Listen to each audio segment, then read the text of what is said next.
Goldilocks and the Three Bears.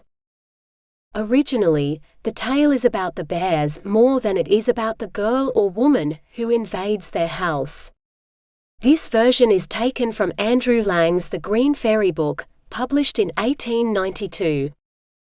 Once upon a time there were three bears, who lived together in a house of their own in a wood. One of them was a little small wee bear, and one was a middle-sized bear, and the other was a great huge bear.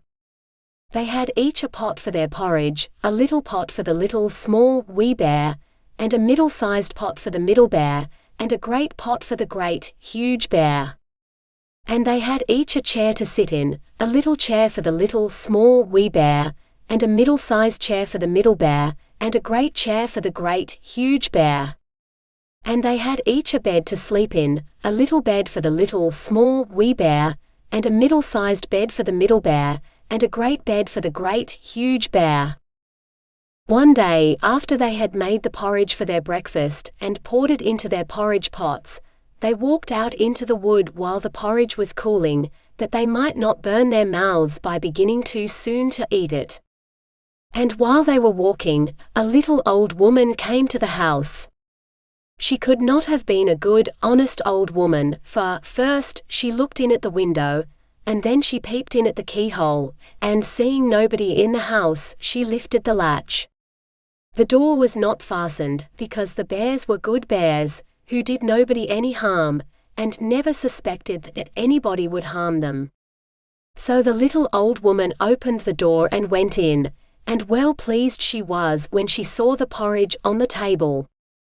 If she had been a good little old woman, she would have waited till the bears came home, and then, perhaps, they would have asked her to breakfast, for they were good bears, a little rough or so, as the manner of bears is, but for all that, very good-natured and hospitable.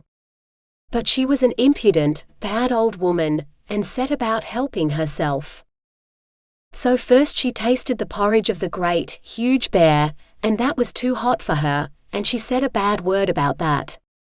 And then he tasted the porridge of the middle bear, and that was too cold for her, and she said a bad word about that too. And then she went to the porridge of the little small wee bear and tasted that, and that was neither too hot nor too cold, but just right, and she liked it go well that she ate it all up, but the naughty old woman said bad word about the little porridge pot, because it did not hold enough for her. Then the little old woman sate down in the chair of the great, huge bear, and that was too hard for her. And then she sate down in the chair of the middle bear, and that was too soft for her. And then she sate down in the chair of the little small wee bear, and that was neither too hard nor too soft, but just right. So she seated herself in it, and there she sate till the bottom of the chair came out, and down came she, plump upon the ground. And the naughty old woman said a wicked word about that, too. Then the little old woman went upstairs into the bedchamber in which the three bears slept. And first she lay down upon the bed of the great, huge bear, but that was too high at the head for her. And next she lay down upon the bed of the middle bear, and that was too high at the foot for her. And then she lay down upon the bed of the little small wee bear, and that was neither too high at the head, nor at the foot, but just right. So she covered herself up comfortably, and lay there till she fell fast asleep. By this time the three bears thought their porridge would be cool enough, so they came home to breakfast. Now the little old woman had left the spoon of the great, huge bear, standing in his porridge. "Somebody has been at my porridge," said the great, huge bear in his great gruff voice. And when the middle bear looked at his, he saw that the spoon was standing in it too. They were wooden spoons. If they had been silver ones, the naughty old woman would have put them in her pocket. "Somebody has been at my porridge," said the middle bear in his middle voice. Then the little small wee bear looked at his, and there was the spoon in the porridge pot, but the porridge was all gone. "Somebody has been at my porridge and has eaten it all up," said the little small wee bear in his little small wee voice. Upon this the three bears, seeing that someone H entered their house, and eaten up the little small wee bear's breakfast, began to look about them. Now the little old woman had not put the hard cushion straight, when she rose from the chair of the great, huge bear. "Somebody has been sitting in my chair," said the great huge bear in his great rough gruff voice. And the little old woman had squatted down the soft cushion of the middle bear.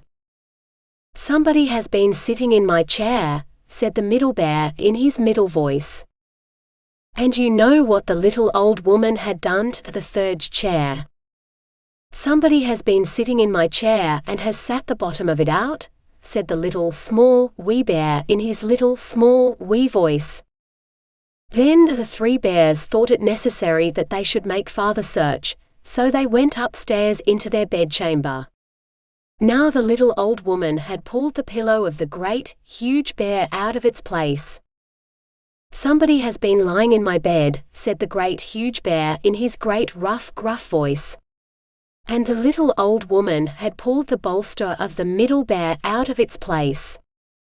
"Somebody has been lying in my bed," said the middle bear in his middle voice. And when the little small wee bear came to look at his bed, there was the bolster in its place, and the pillow in its place upon the bolster, and upon the pillow was the little old woman's ugly, dirty head, which was not in its place, for she had no business there. "Somebody has been lying in my bed, and here sight is," said the little small wee bear in his little small wee voice. The little old woman had heard in her sleep the great, rough, gruff voice of the great, huge bear, but she was so fast asleep that it was no more to her than the roaring of wind or the rumbling of thunder. And she had heard the middle voice of the middle bear, but it was only as if she had heard someone speaking in a dream. But when she heard the little small wee voice of the little small wee seer, it was so sharp and so shrill that it awakened her at once. Up she started, and when she saw the three bears on one side of the bed, she tumbled herself out at the other, and ran to the window. Now the window was open, because the bears, like good, tidy bears as they were, always opened their bedchamber window when they got up in the morning. Out the little old woman jumped, and whether she broke her neck in the fall, or ran into the wood and was lost there, or found her way out of the wood and was taken up by the constable and sent to the house of correction for a vagrant as she was, I cannot tell. But the three bears never saw anything more of her.